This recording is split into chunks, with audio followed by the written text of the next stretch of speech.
Ponto de Vista. Apoio Grupo Mendes.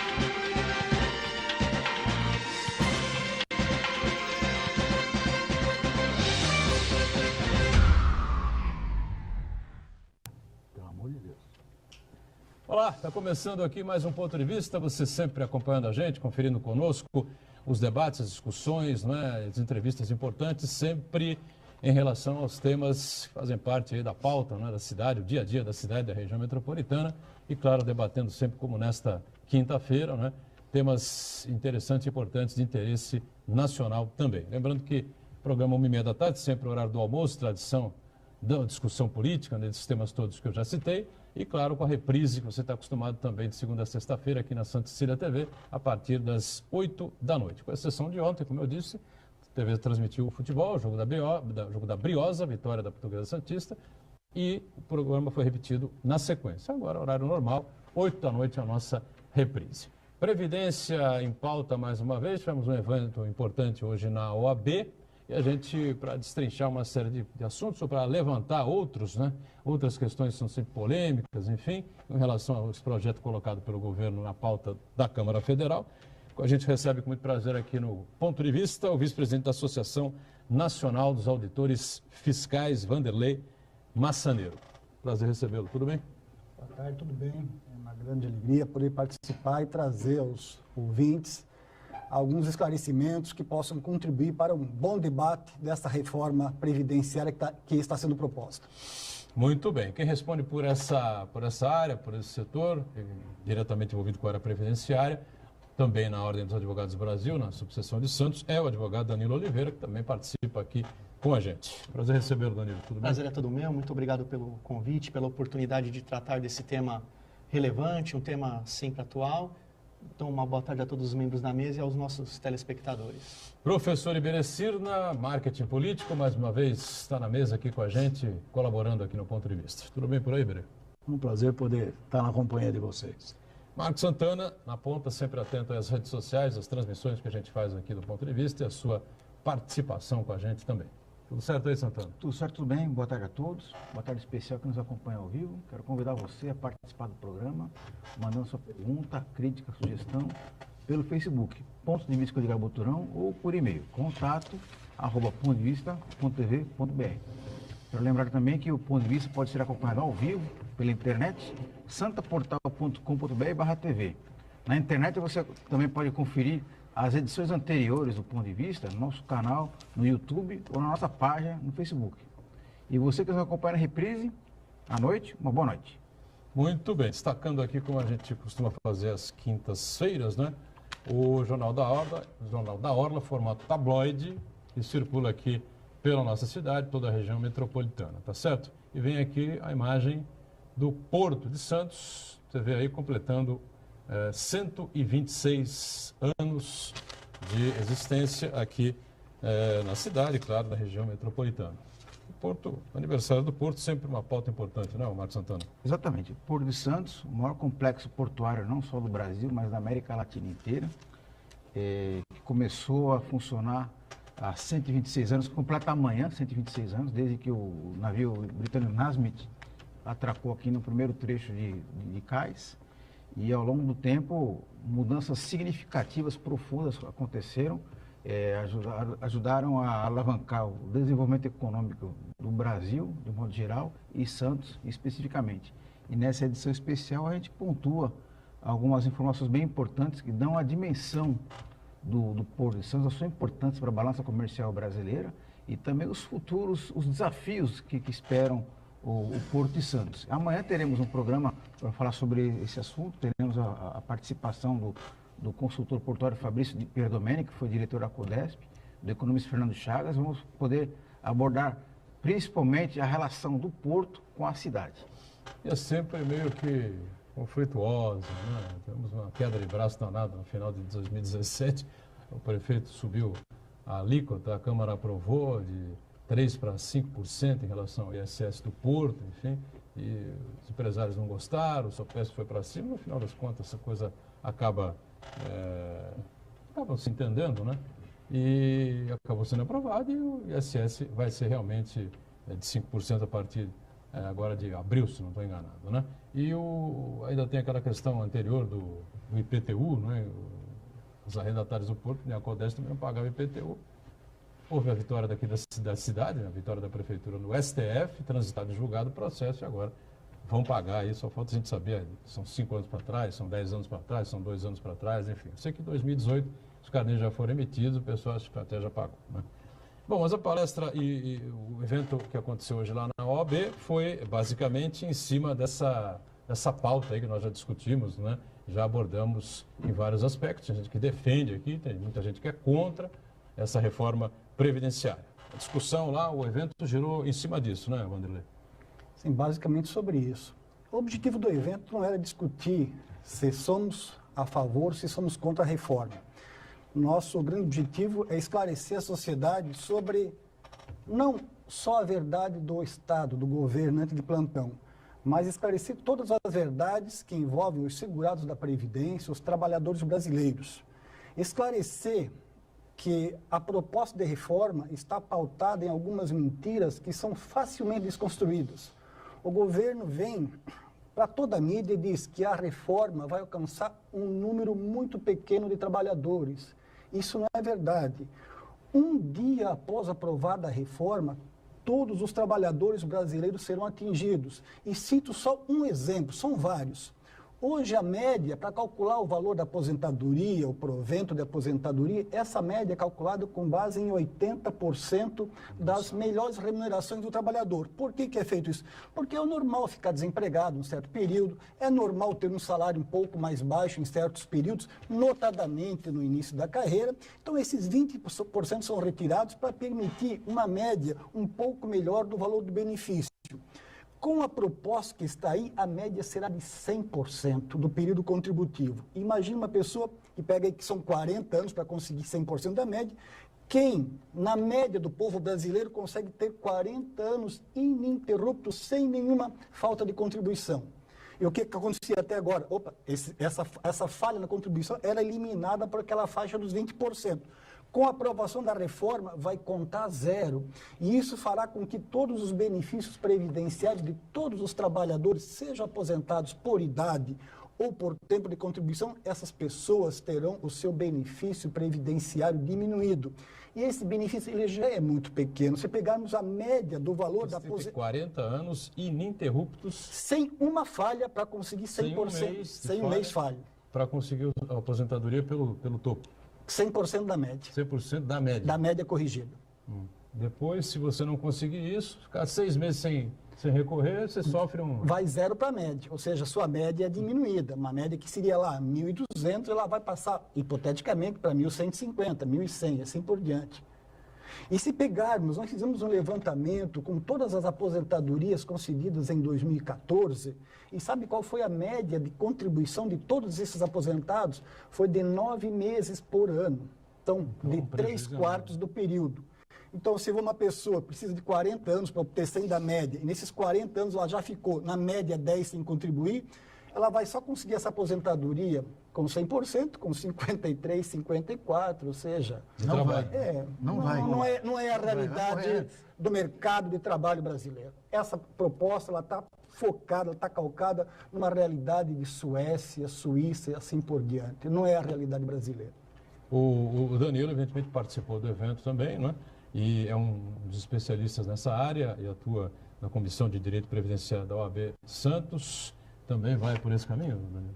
Vamos. A gente também acredita que muitas das colocações que são feitas, muitas das bases para a reforma são inverídicas. Vou pegar apenas uma a título de exemplo, né? Um dos tantos slogans é pelo fim dos privilégios a favor da igualdade. Se nós pensarmos em alguns privilégios que realmente existem, a reforma não os atinge, como a aposentadoria de alguns parlamentares e como alguns benefícios bem específicos, bem pontuais do serviço público. Então, o nosso papel nesse evento não foi um papel de convencimento, pelo contrário, como o Vanderlei disse, foi de levar a informação, principalmente o aspecto contábil e os reflexos jurídicos dessa reforma, para que todos os presentes pudessem fazer a sua avaliação e ter a sua opinião.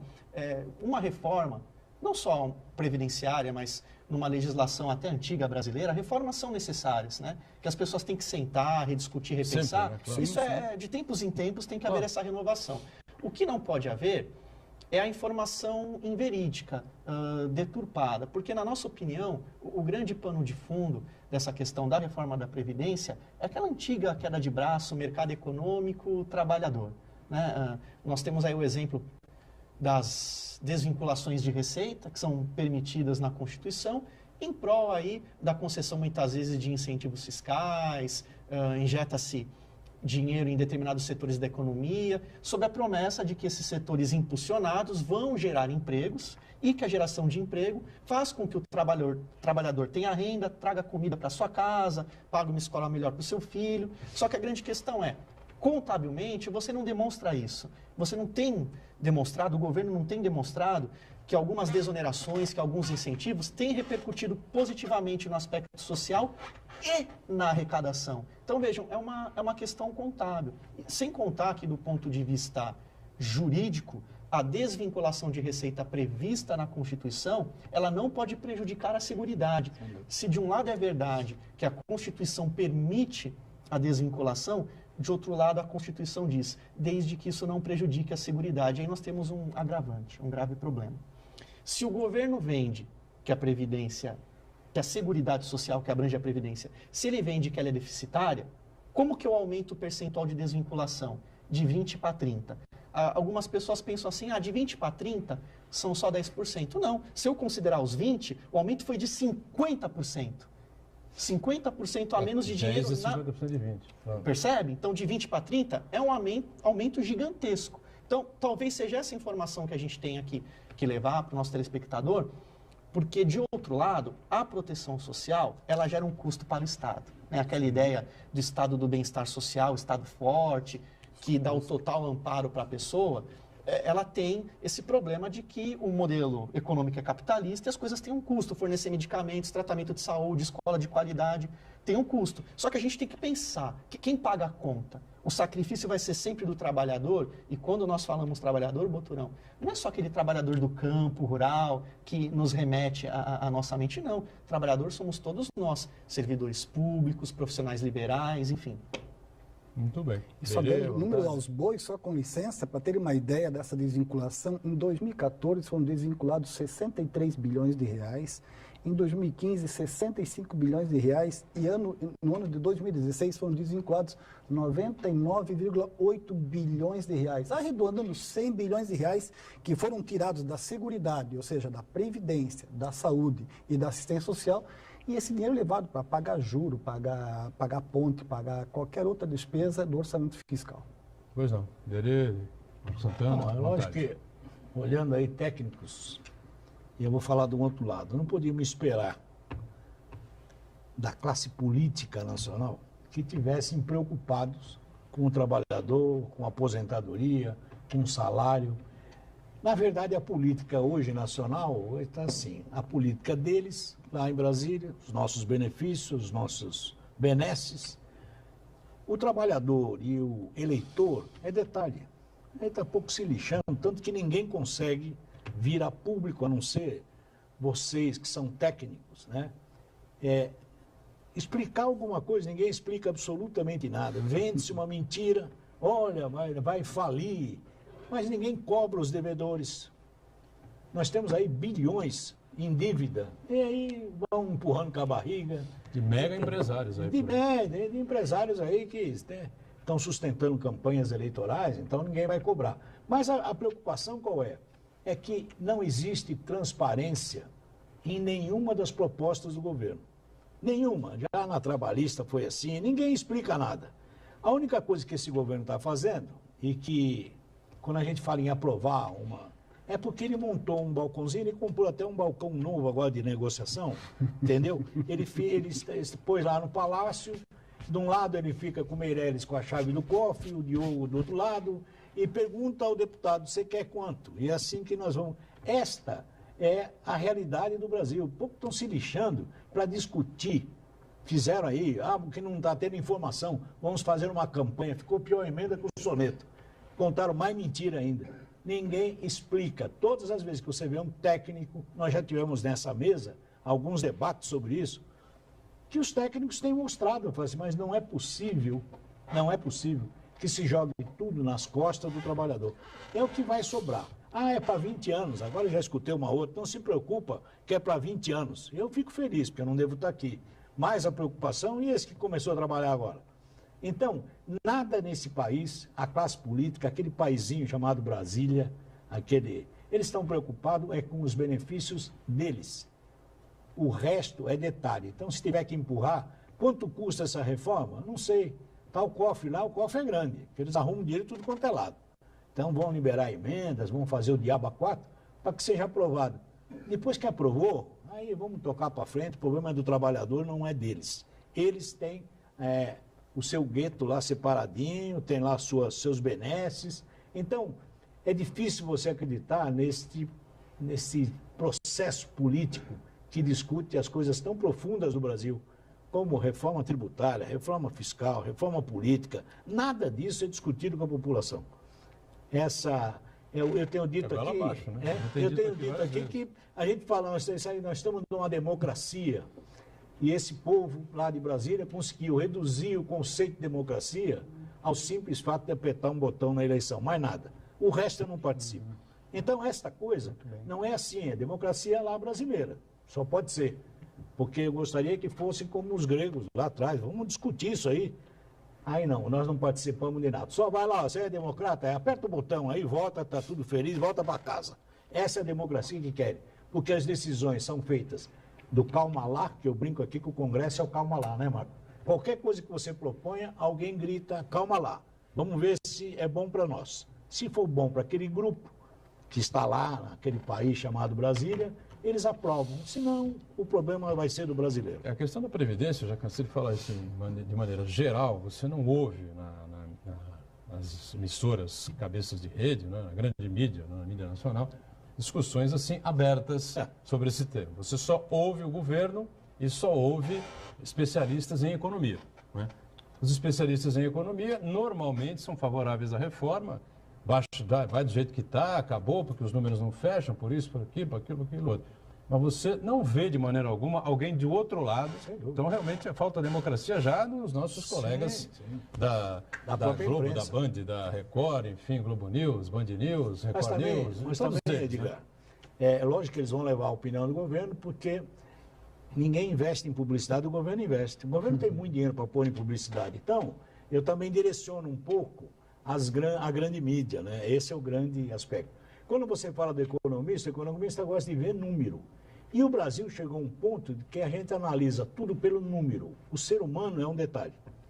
O homem, o brasileiro é um detalhe. Eu sei fazer conta, subiu a deflação, inflação, caiu o PIB. E o brasileiro, continuamos nós aqui esperando. Diga, Santana. O que eu acho que a gente pode ter que reconhecer no governo Temer é a coerência que ele tem, o modus operandi que ele tem agora tentando emplacar essa reforma da Previdência, é a mesma coerência, mesmo o modus operandi que ele teve para aprovar a reforma trabalhista e também a PEC do teto dos gastos. Eu gosto de fazer uma analogia, que parece aquela história do pai que chega em casa e fala assim, querida, precisamos apertar o cinto, não podemos gastar mais do que eu recebo de salário.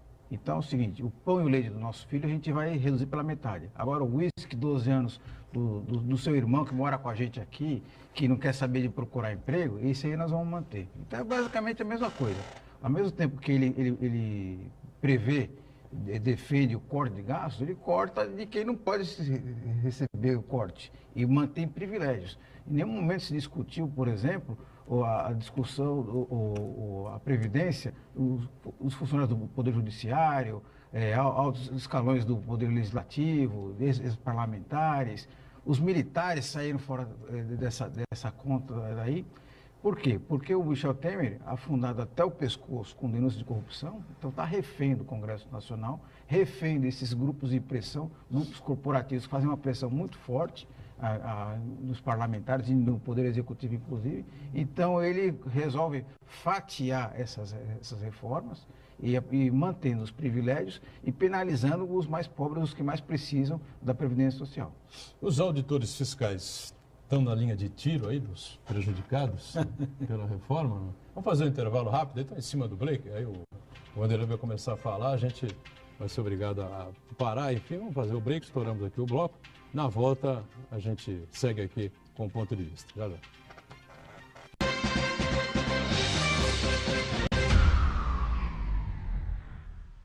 Existe um lugar em Santos onde você encontra os empreendimentos mais fascinantes da região. Um lugar amplo, aconchegante, feito para oferecer o melhor atendimento para você. Um lugar que reúne as melhores opções residenciais e comerciais nos bairros mais nobres de Santos. Um lugar que a gente nem precisava dizer, porque você já sabe. Central de Vendas Grupo Mendes, Rua Guaiaó 55, Aparecida. Venha fechar um bom negócio para abrir as portas do seu novo lugar. Depois de atravessar todo o oceano conduzindo o seu navio, sempre que se aproxima de um porto, o comandante passa a contar com a assessoria de um especialista local.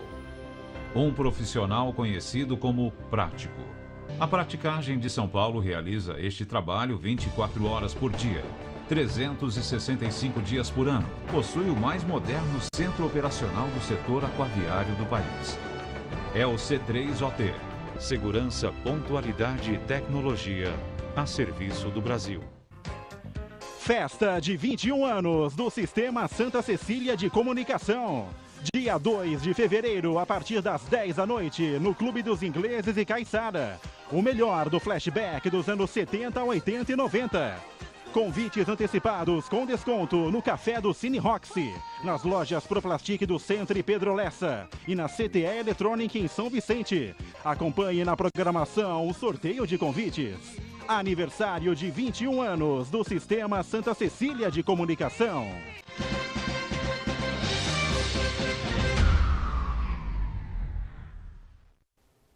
Muito bem, de volta à sequência aqui do Ponto de Vista, conosco o vice-presidente da Associação Nacional dos Auditores Fiscais, o Wanderlei Massaneiro, ao lado dele o advogado Danilo Oliveira, que é o presidente da Comissão de Direito, é isso, Wanderlei? Comissão de Direito Previdenciário da OAB Subseção de Santos, Iberê conosco, Marco Santana também, e eu deixei a bola pingando a questão dos auditores fiscais, se estariam ou não nessa linha de tiro. Também estão, né, Wanderlei?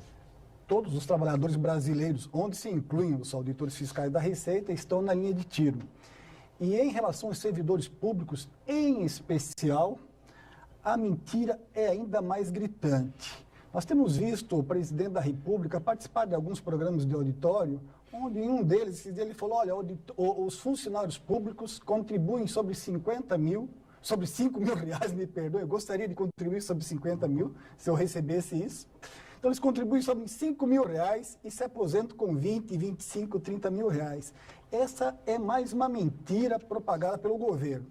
Os funcionários públicos que ingressaram antes da emenda constitucional 41, lá de 31 de dezembro de 2003, ou seja, já há 15 anos, esses trabalhadores, entre eles os auditores, magistrados, professores e todos os funcionários públicos, eles têm direito à integralidade, se aposentar pelo que ganhavam enquanto nativa. Só que para isso eles contribuíram a vida inteira sobre 100% da sua remuneração. Vou pegar um exemplo, alguém que ganha 10 mil reais, ele contribui com 11% sobre esses 10 mil reais, sobre 1.100, e tem mais a contrapartida do governo de 22% sobre esses 10 mil reais. Então são 33% que são ou deveriam ser alocados para formar um fundo para pagar a aposentadoria desses servidores. Então, é uma mentira que se diz, olha, ele contribui sobre 5 e se aposenta sobre 20. Quem contribui, quem tem um teto de contribuição, são os trabalhadores da iniciativa privada. Esse sim tem um teto do INSS, que é R$ 5.600. Então, imagina um diretor de empresa que ganha 20 mil reais, ele vai contribuir com 11% só sobre esses 5.600. E daí também, a aposentadoria dele, quando ele for fazer esse exercício desse direito, ele vai se aposentar com esse teto. Então, é muito bom deixar bem claro, o servidor público admitido até 31 de dezembro de 2003 se aposenta com salário integral, mas ele contribui sobre essa integralidade também. E aí daí para frente não se aposenta mais com integral. Não se aposenta mais por integral. Até 2013 é a média. Lula, né? E os admitidos a partir de fevereiro de 2013 têm o teto do INSS. Qualquer servidor público, auditor fiscal, juiz, delegado, defensor público, qualquer servidor público, independentemente da remuneração, vou botar um exemplo que R$20 mil que ingressou na carreira a partir de 2013, ele se aposenta com o teto do INSS. E colabora sobre o só teto. sobre o teto também. Aí tem o limite igual no exemplo anterior da iniciativa privada, ou seja, tratamento exatamente igual. Servidor público e o funcionário da iniciativa privada. Mas até isso acontecer, né? Quem entrou em 2013, o cara tem que trabalhar quanto lá? 25, 30 anos? É isso? Aposentar? Hoje é Vai 40, 2003 a proposta 33. é 40. Né? Ou 40? É. De 2003 para 2043, então é isso? Mas aí não aguenta, até lá não aguenta. O país quebra. É 20 anos de idade, 22 anos de idade, vai parar com 60 e tantos. Segunda ameaça, o país quebra. Então não adianta, tem que correr com uma série de medidas alternativas e imediatas. Está se criando uma sinistrose, né? Todo mundo vem que vai quebrar o país, agora vai. Está quebrado há muito tempo já. Se você fecha o orçamento com 180, quanto foi? Esse ano, 190 bilhões? 124. 124 bilhões de déficit. Né? Foi abaixo da meta, era para fechar com mais. Só não quebrou, mais déficit. Só não quebrou para o Meirelles. O Meirelles não quebrou. Quebrado já está há muito tempo. Evidentemente as pessoas vão dando um jeito de sobreviver de alguma forma, de alguma maneira, e a coisa vai caminhando. Mas, Danilo, alguma ideia aí alternativa para que a proposta passe, enfim, e que não prejudique tanta gente, ou que prejudique todo mundo num percentual aceitável? Enfim, como é que você vê essa coisa toda? O que a gente percebe pelas últimas movimentações é de que agora o governo federal corre atrás de um prejuízo, né? Parece que havia um certo compromisso econômico de aprovar também essa reforma da Previdência. Com o fim do ano de 2017, muita gente achou que esse tema ficaria esquecido em virtude do ano eleitoral. É sabido, todos nós comentamos que em ano de eleição o candidato não quer se queimar com alterações legislativas ou constitucionais impopulares. Então, em virtude aí das eleições federais, estaduais, muita gente fica ali levando a coisa em banho-maria. Só que nós presenciamos e assistimos essas investidas, verdadeiras investidas do governo federal nesses programas de televisão, de apelo popular, levando essas mentiras. O problema não está em convocar a população, o problema está na base de dados, levar esses dados que não correspondem à realidade, como, por exemplo, essa colocação feita em relação aos servidores. Hoje eu não sou servidor, eu já fui servidor público, advogo para servidores, então nós conhecemos essa realidade. Há muito tempo no Brasil já se pregou uma equiparação, uma igualdade entre servidores e trabalhadores da iniciativa privada, o que é um absurdo. Igualar pessoas que trabalham em funções diferentes, sob regimes jurídicos diferentes desde o ingresso, é um equívoco. Só que é uma tendência que acontece no Brasil já há anos, e aqui eu friso, não defendo alguns privilégios para poucos servidores que não o merecem. O que a gente tem que defender é um respeito ao exercício da função pública. Então, por exemplo, quando essas mini-reformas da Previdência, desde a época do governo Lula, vêm trazendo essas mudanças na aposentadoria dos servidores e vem igualando esses proventos, essa forma de cálculo e de custeio, a gente esquece de uma coisa importante. Servidor público tem recolhimento fundiário? Tem retenção de FGTS? Não tem. Então, essa igualdade que pregam, na verdade, ela se torna uma desigualdade. Você acaba prejudicando uma classe importante, que é a classe dos servidores públicos.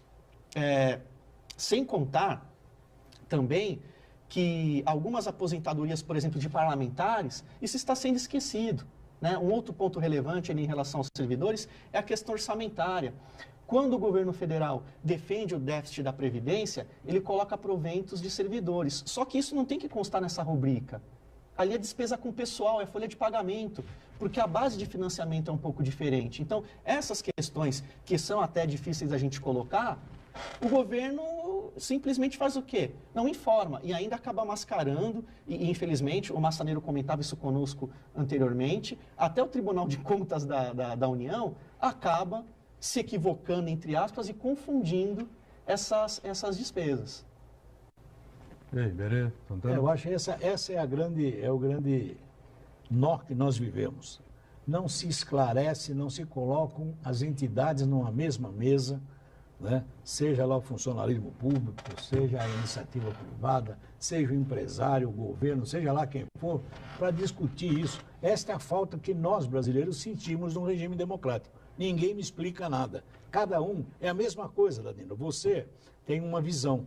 Ela pode ser questionada. Nós tivemos aqui outros técnicos que têm uma visão mais profunda, até mais crítica, e outros que não, que defendem. O que falta nesse país é uma transparência dos objetivos. Ninguém dá clareza para isso. Então, o governo está usando o seu caixa forte para ir a um programa do Ratinho, para ir a um programa do Silvio Santos, vai falar o que ele quer lá. Agora, vê se você é convidado, Danilo. Vê se o Vanderlei não é convidado. Vocês não fazem publicidade, vocês não têm dinheiro, vocês não têm cargo para oferecer, vocês não têm nada. Então... E o que torna a situação mais perversa ainda nessa proposta do governo é a motivação dela.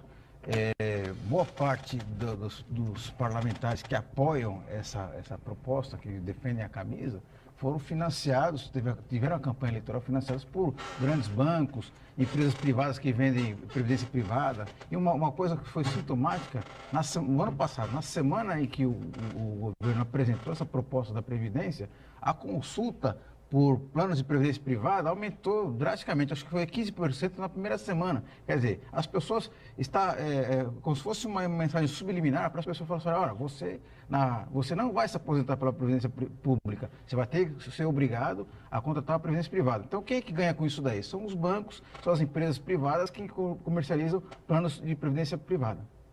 Nós tivemos recentemente uma reforma, né? Na Argentina, deu um bololô danado, né? Gente na rua, panela para todo lado, enfim, buzinaço, aquela coisa, um invadia a Casa Rosada, um invadia o Congresso argentino, então não sei o que, não acontecendo nada, e acabou realmente sendo aprovada a reforma previdenciária. Não sei se semelhante à nossa, se tem alguma relação com a nossa. Bem diferente, porque lá o que se alterou não foram as regras para concessão dos benefícios. Lá a alteração ela foi estritamente econômica, o que se alterou foram os critérios de reajuste dos benefícios. Então, havia um percentual estabelecido oficialmente e ele foi reduzido drasticamente, por isso toda essa movimentação, todas essas manifestações. A rigor também, em tese, supostamente se gerou uma economia, né? Diminuiu-se o gasto público, mas só que lá, diferentemente, você foi no produto final, você foi no valor do benefício, no índice de reajuste. Sim. E nós vamos, de que maneira, fazer com que o cidadão brasileiro tenha consciência desse problema? Porque, agora também está o seguinte, a reforma está sendo reformada, né? Uma série de itens, uma série de tópicos ali, o deputado Papa esteve com a gente aqui na terça-feira, né? E disse que ia tomar ciência do assunto entre hoje e amanhã, na volta do Congresso, dessas mudanças, essas alterações foram feitas pelo governo nessa proposta que deve ser votada no dia 18, né? 19, agora de fevereiro. Se for a minha 18 é domingo, não sei, na segunda, logo na segunda-feira, pós-carnaval, né? E aí deve ser votado, enfim. A minha preocupação é o jabuti que eles enfiam lá no meio. Isso é que me preocupa. Tinha um monte de jabuti. Você tira A, mas põe o B. Então precisamos olhar com muita parcimônia aí essa história de que vai votar. Pode ser que seja alguns que conseguiram vender seu voto e vai ter que ter uma justificativa. A justificativa foi o que mudou. Alguém vai lá falar como se nós acreditássemos nisso. Então, vamos esperar. Porque na íntegra não vai vir a público, né? Bem, eu acho até que o governo vai modificar diante daqueles pontos mais polêmicos para aqueles 50 votos que faltam terem uma justificativa e dizer, agora sim, então, mas não é bem isso. Aí tem a emenda parlamentar, tem a obra, tem o cargo na estatal, e aí vai por aí afora. Tem alguns casos que são terríveis, o Papa lembrou aqui na terça-feira, e a gente já discutiu isso, o Pardal também denunciou isso aqui, o caso do aposentado e a esposa. O aposentado morre, ela fica com 60% do valor da pensão. Antigamente tinha um corte de 10% aproximadamente, né? E a aposentada ficava quase que com o valor integral do que o marido ganhava. Se os dois forem aposentados, aí a situação é mais complexa ainda, porque aí a esposa tem que optar ou pelos 60% do marido ou pelo valor da aposentadoria dela. Ou seja, viviam com duas aposentadorias. Passa a viver com meio. Se fosse 7, 8 mil reais por mês, vai passar a viver o meio ou menos. Né? Mas é interessante que o aposentado ficou valorizado. Então a esposa não quer que ele faleça, não, pelo amor de Deus. Deu o remédio direitinho. Bem tratado. Vale mais bem vivo. tratado. Mais vivo morto, né? Agora, em cima dessa situação toda, quem mais perde, na opinião de vocês, é o cidadão comum, o trabalhador comum, ou na realidade, esse servidor aí que está com a faca no pescoço? Olha, até para esclarecer, nós temos sempre que lembrar que o contrato previdenciário, ele é um contrato de longo prazo, de longuíssimo prazo. Né? A gente sempre fala 30, 35, agora com a proposta de reforma, 40 anos. E é perfeitamente normal que nessa caminhada se sofram ajustes, correções, porque a demografia muda, o mercado de trabalho muda, a expectativa de vida da população muda, a informática que está chegando aí, mudando todos os nossos conceitos, todas as nossas convicções. Então, ninguém aqui quer se ter uma postura. Havendo proposta, eu sou contra. O que a gente quer é construir uma proposta que seja aderente, que seja maleável, que seja aplicável à realidade do povo brasileiro.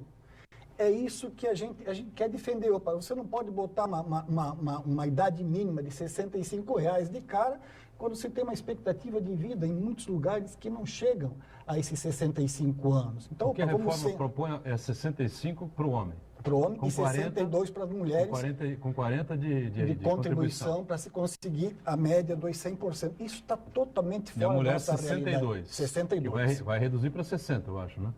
A última proposta, porque o que acontece, né? Houve a PEC 287, a proposta de emenda à Constituição número 287, lá no início do ano passado.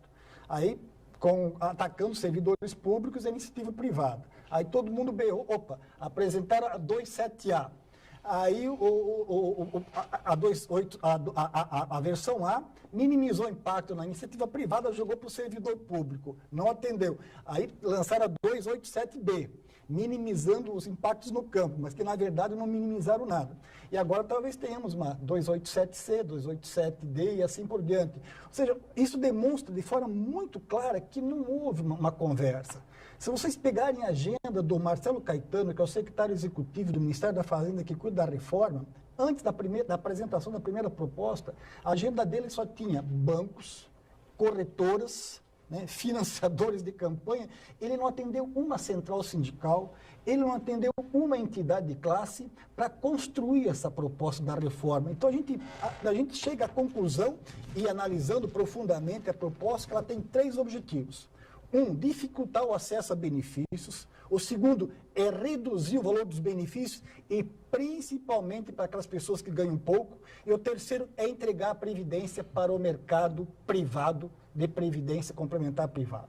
É isso que está escancarado na proposta que aí está apresentada. É isso, Danilo? O Chile, eu queria que vocês falassem, o Chile teve uma experiência de privatizar a Previdência e parece que não deu muito certo, né? Voltou atrás. Isso, eu queria que você explicasse por que lá não deu certo. Isso acabou, em resumo, recaindo, retornando para o Estado. O Estado teve que reassumir esse compromisso, né? O Chile, que era uma referência nesse caso, traz agora a experiência de fracasso, né? E você bem colocou... Todo mundo quebrou lá? As empresas privadas? que, exatamente, não deram conta das variações econômicas. A pública, ela quebra, mas não quebra. O trabalhador fabrica nesse maquila e recebeu metade.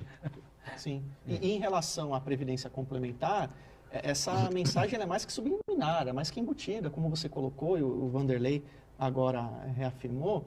Eu assisti, né? Ninguém me contou, eu assisti essas aparições do presidente e ele orientava abertamente que o trabalhador procurasse complementar a sua aposentadoria se valendo dessas entidades do setor privado. Acontece que a realidade esmagadora da maioria dos nossos trabalhadores é de que não sobra. Não vai sobrar o dinheiro no final do mês para investir na previdência complementar. Mas, por exemplo, o Bradesco tem previdência. Sim. O Itaú tem previdência. Tem. Todos os bancos. Os maiores devedores são eles. São eles. E eles fornecem planos de previdência Tudo bem. complementar. O cidadão pode confiar numa instituição como o Itaú. Pode confiar numa instituição como o Bradesco. Se ele quebrar, possibilidade existe. Você acha? Quem que vai arcar com isso? Quebrar o Bradesco e o Itaú, eu acho que o mar nos engoliu. O Saulo se suicida. Mas vejam, da Pô, aí economia, é o fim, né? da economia, acho que a gente pode esperar isso, né? Até Não, eu porque digo o seguinte, você fora dessas instituições bancárias aí, você vai contribuir com um plano previdenciário? Mas primeiro, em tese, Edgar, você contribuiria com o Banco do Brasil, com uma Caixa Econômica, Banco do Brasil, porque Caixa bem ou mal Econômica. Não, tem uma sim. participação Mas pública, primeiro tem você um tem- dinheiro você tem Tem público. que ter uma ter sobra. instituição forte para você... você tem que ter sobra para investir. É lógico. Não claro. tem, a sobra não. Qual A é a realidade do sobra? nosso trabalhador não é essa, não Qual tem. é a sobra? Numa média de R$1.000 do salário do trabalhador brasileiro, vai guardar o quê? A verdade é que o déficit está na carteira, está no lerite do trabalhador, né, na jeito. Previdência. E outro detalhe importante, que esses bancos que têm esses planos de previdência privada, todo banco almeja lucro. E, aliás, os bancos não almejam pouco lucro, é sempre uma margem bastante expressiva.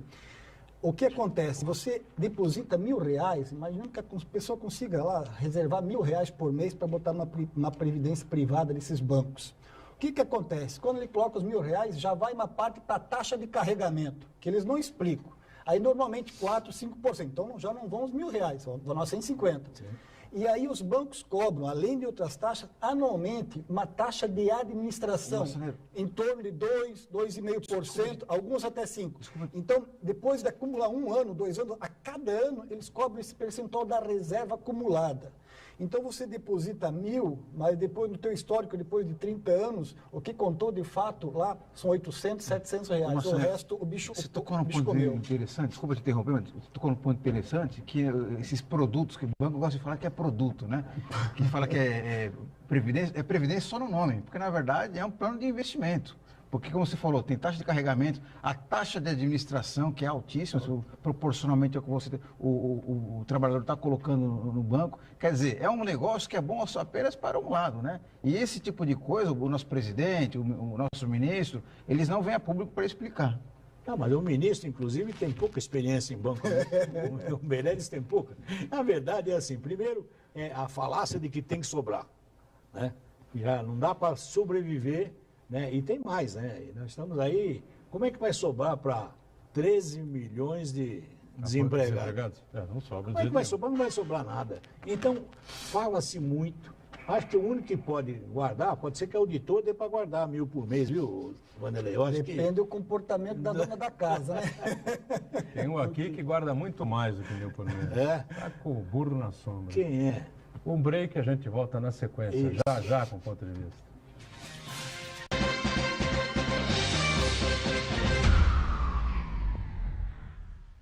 Existe um lugar em Santos onde você encontra os empreendimentos mais fascinantes da região. Um lugar amplo, aconchegante, feito para oferecer o melhor atendimento para você. Um lugar que reúne as melhores opções residenciais e comerciais nos bairros mais nobres de Santos. Um lugar que a gente nem precisava dizer, porque você já sabe. Central de Vendas Grupo Mendes, Rua Guaiaó 55, Aparecida. Venha fechar um bom negócio para abrir as portas do seu novo lugar. Depois de atravessar todo o oceano conduzindo o seu navio, sempre que se aproxima de um porto, o comandante passa a contar com a assessoria de um especialista local. Um profissional conhecido como prático. A Praticagem de São Paulo realiza este trabalho 24 horas por dia, 365 dias por ano. Possui o mais moderno centro operacional do setor aquaviário do país. É o C3OT. Segurança, pontualidade e tecnologia a serviço do Brasil. Nesta quinta, 18h, acompanhe a reapresentação da encenação da Fundação da Vila de São Vicente. O maior espetáculo em areia de praia do mundo. Grande elenco, um show de iluminação, com participação de atores da cidade e atores e personalidades de renome nacional, como Felipe Simas, André Coelho, Iris Stefanelli e Tami Miranda. Realização Prefeitura Municipal de São Vicente. Produção artística e executiva ADESAF. Promoção Santa Cecília TV.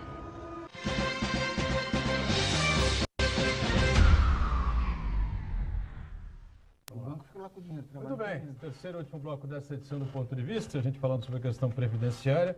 E eu queria saber aqui do Vanderlei, como vice-presidente da Associação Nacional dos Auditores Fiscais, né, o que é que a categoria está fazendo, que posição a categoria está tomando com relação a essa reforma da Previdência, de que maneira a categoria está reclamando aí, para que não cortem, não perca direitos, enfim, está procurando deputados, senadores, enfim, como é que está seguindo aí a categoria nessa linha? O trabalho da ANFIP, da Associação Nacional de Auditores Fiscais da Receita Federal do Brasil, ele não é pontual somente nesse momento. Nós, desde 2001, nós publicamos esse livro, que a gente faz uma radiografia da Seguridade Social. O que é a Seguridade Social? É o tripé... É a análise da Seguridade Social. Né? Esse aqui foi em 2016. Vai sair de 17 ainda? Saiu em 17, até abril, maio desse ano, publicar o 2017. Por quê? Porque as contas federais fecham efetivamente no último dia de fevereiro, para a gente fazer toda a obtenção de dados. Então, esse aqui é um trabalho que a gente faz para informar a sociedade. A ANFIP não está trabalhando para defender o auditor fiscal diante da reforma da Previdência. A ANFIP trabalha para esclarecer o povo brasileiro das verdades, principalmente se referindo a essa publicação em relação aos números.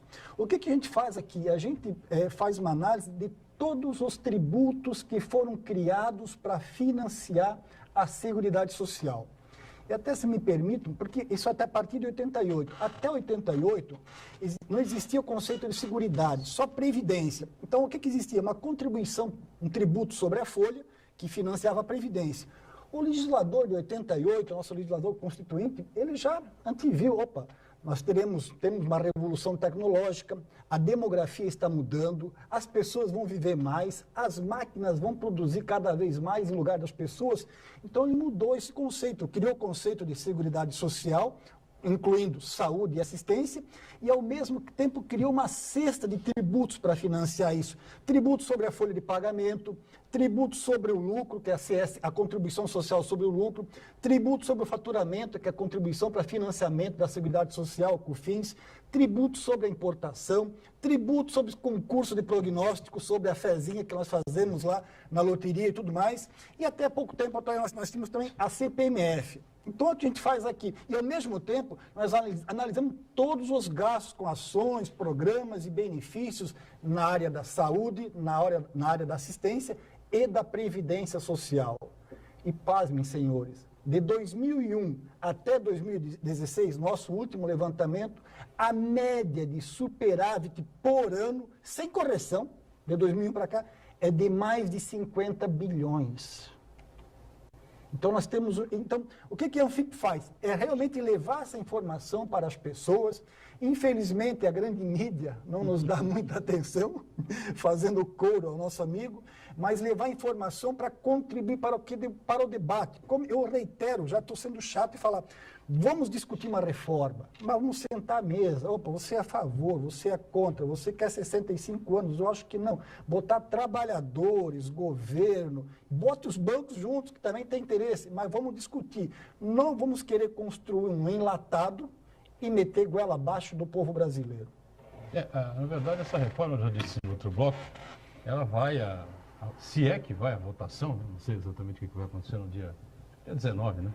De 18 a 19, na Câmara Federal, mas ela está descaracterizada, né? Sem dúvida. Está descaracterizada. Uma série de coisas já foram modificadas, algumas já foram retiradas, enfim, está completamente manca. Mas o presidente deixou claro que não abre mão da idade, né? O limite de idade, né? O teto de 65 anos e a mulher 62, eu não sei se vai baixar para 60, é capaz que baixe, né? Bom, essa questão também é importante, né? Como a gente já disse aqui, uma reforma importante se a gente pegar o tempo de contribuição como risco social, o que é um risco social? Aquilo que impede alguém de trabalhar, de continuar trabalhando e sobreviver com dignidade. O tempo de contribuição, seja 35 anos ou 30 anos, por si só, não é um risco social. Ninguém, se conseguir, embora a realidade brasileira também não seja essa, mas alguém conseguir trabalhar por 30 anos, não significa que não possa continuar trabalhando. Então, em muitos países no mundo, já se discutiu isso e já se somou a um tempo mínimo de contribuição uma umidade mínima. Isso é a realidade de alguns países, né? E principalmente países de primeiro mundo, porque como o Brasil é um país desenvolvido, a gente tem que comparar a nossa seguridade, a nossa previdência com esses países, né? O que é um grande equívoco. Agora, se a gente quiser, Boturão, se a gente quiser pegar esses países mais conceituados, ou pegar aí ou apelar para uma comparação, para um comparativo internacional, em virtude da crise mundial, que aqui disseram que foi só uma marolinha, não foi nada disso, em virtude da crise econômica mundial, em 2009, ou seja, depois dela, lá em 2009, lá no âmbito da ONU, muitos países desenvolvidos, subdesenvolvidos, se reuniram e fizeram estudos e propuseram ações em virtude da crise mundial. Analisaram seus efeitos e o que deveria ser definido como ação. Então, como resultado dessa conferência, existe um documento, eu bato muito nessa tecla, já que querem comparar a gente com a França, quando eu falei em reforma da Previdência, é França, é Grécia, etc. Então, existe um documento, é uma resolução, número 63/303, para quem tiver curiosidade, e ela é expressa, e todos os países assinaram isso, de que diante de uma crise econômica, a Seguridade Social, ao invés de cortes, que é uma tradição no Brasil, ela tem que ser fortalecida. Então, do ponto de vista normativo internacional, tem que haver um fortalecimento. E a nossa Constituição, ela prega isso, né? Existe um artigo constitucional que muitos entendem que traz uma primazia da proteção social. Ou seja, isso que é tradição no Brasil, de na hora do aperto, o sacrifício, quem banca, quem paga a conta é o trabalhador, repito, é o seletista, é o profissional liberal, é o servidor público. Isso é uma conduta que, do ponto de vista do desenvolvimento, né, porque na verdade a conferência foi para isso, impactos da crise no desenvolvimento, inclusive humano, isso está equivocado, né? Sacrificar só o trabalhador, só o trabalhador que já tem 80% dos benefícios pagos, tem valor de um salário mínimo. Está aqui um marceneiro que me deixa mentir, atualizado R$1.000 por mês, como que alguém sobrevive diante de custos tão elevados? Paralelamente a isso, vem uma PEC que congela os gastos na área da educação, na área da saúde. Qualquer país minimamente sério, também do ponto de vista econômico, sabe que são setores estratégicos. E não é aqui um discurso clichê, porque eu não sou candidato a nada. Não estou aqui, muitos candidatos falam, saúde, educação, segurança. Não, é estratégico. E aí você congela, quer dizer... Pesquisa também... Cortou 90% do orçamento da pesquisa no Brasil. Quer dizer, produção científica que já não é, sou professor aqui da Unisanta, professor da casa, a pesquisa que já não é um forte nosso, infelizmente, um corte desse, e ontem eu tive a notícia, muito triste, de que o número de matrículas nos cursos de nível superior no Brasil, ano passado, cresceu, se é que eu posso dizer que cresceu, aumentou apenas 0,2%. Então, que futuro que aguarda os nossos já aposentados, os que vão se aposentar? O que aguarda a gente, se no que há de mais estratégico? E aqui eu quero só deixar bem claro o seguinte, como o mercado econômico é capitalista, tudo tem um custo. Então a gente tem que pensar também na fonte de riqueza. Mas não dá para pensar só no mercado, só nas instituições financeiras, tem que pensar também no ser humano. E cada vez mais sacrificar a classe trabalhadora, o ser humano, não dá. A gente tem então que realmente, como acredito que todos aqui concordem, sentar, ter transparência, até porque do ponto de vista jurídico, não só aqueles juristas brasileiros, mas também estrangeiros que estudam essa questão, economia, seguridade social, eles colocam, olha, qualquer legislação, qualquer alteração constitucional em detrimento do social tem que ser precedido por transparência. E a Anfip mostra que não é essa transparência, as contas são maquiadas, aliás, isso vem já de décadas, não é algo que diga respeito apenas ao governo atual. Com esse baita roxo aí que estamos vivendo há um bom tempo, né? E podemos viver ainda mais um longo tempo, né? A tendência é a roda da economia girar cada vez menos, né? O cara tem pouco dinheiro no bolso, o que ele faz? Consome estritamente o necessário, né? É outra situação também que precisa ser avaliada. Eu queria colocar outro assunto para a gente discutir nessa relação da reforma da Previdência, que é fazer um diálogo com a reforma trabalhista. Que hoje o trabalhador que está na ativa, a contribuição dele financia os benefícios que são pagos atualmente. Então, daqui a 20 anos, 30 anos, quem conseguir se aposentar vai receber como benefício o pagamento de quem estiver na ativa. Só que com a reforma da trabalhista, o que vai acontecer? Os empregos formais, como a gente conhece hoje, tendem a desaparecer. Vai acontecer que a precarização do serviço, a pejotização, que essas pessoas, nessa ilusão de se tornarem, entre aspas, empreendedores, vão acabar virando pessoas jurídicas, vão fazer o mesmo trabalho, só que sem os mesmos direitos. Então, quer dizer, a quantidade de contribuição à Previdência no futuro vai diminuir também. Eu queria saber de vocês qual é a opinião a respeito desse assunto. Na nossa análise, nós consideramos um capítulo muito especial à reforma trabalhista. Ela veio precarizar o que já era precário, na verdade. Então, e toda vez que há uma precarização, quem paga é o trabalhador. E quem mais paga é o trabalhador de baixa renda, aquele menos preparado. Então, esses trabalhos intermitentes, mesmo a medida provisória número 806, que foi ditada pelo governo Temer para minimizar os efeitos da reforma trabalhista aprovada em meados do ano passado, ela trouxe um artigo lá que diz que aquelas pessoas do trabalho intermitente que não conseguirem uma contribuição igual a um salário mínimo, escutem, senhores, isso está escrito na medida provisória 806, elas vão ter que complementar a sua, ou seja, ele não ganhou nem um salário mínimo, mas ele vai ter que complementar essa contribuição para que aquele mês seja contado no período contributivo e o valor sobre o qual ele contribuiu seja contado para a média. O que ele vai fazer então? Vender alguma coisa em casa para contribuir? A torcida que, se a mulher dele for bonita, talvez ele tenha alguma chance, né? Com todo o respeito, né? A única situação realmente complicada mesmo. Eu vejo que a reforma trabalhista também foi goela abaixo. A reforma trabalhista, ela deixou aí em aberto uma série de situações que a gente já discutiu aqui em vários programas, né?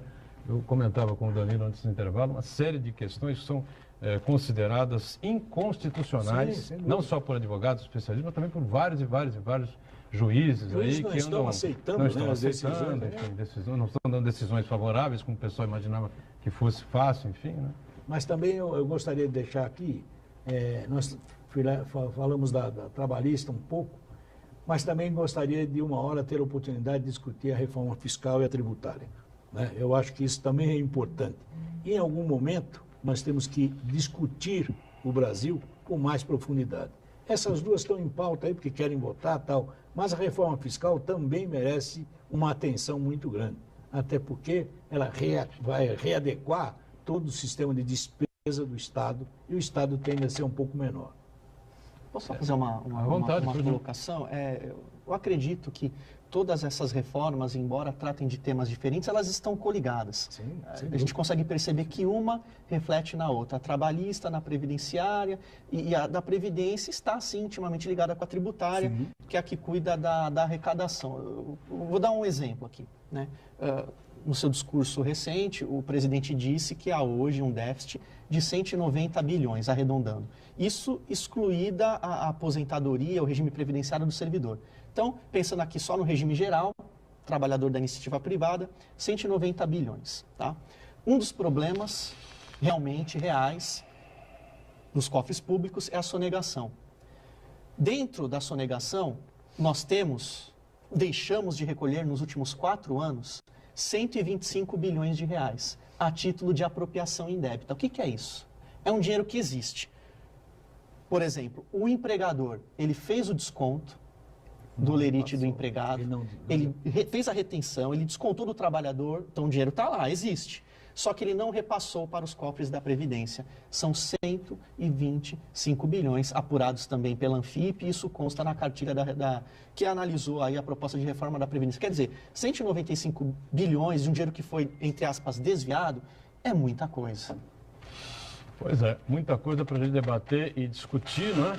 Enquanto aguarda-se aí realmente na sessão do dia... Que dia é hoje? Hoje é dia 1º, né? Primeiro. Dia 2, dia 3, 4, 5, 7, 12, 7, 19. 19 que é a segunda-feira. Então, sessão da segunda-feira 19, a primeira segunda-feira pós-carnaval.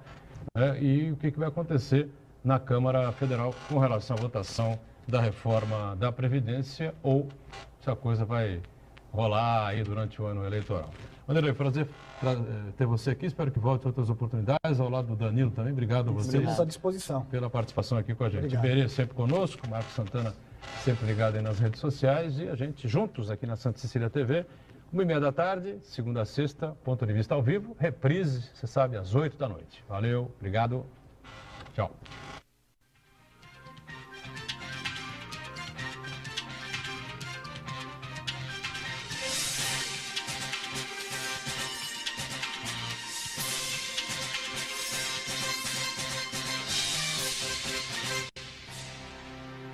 Local.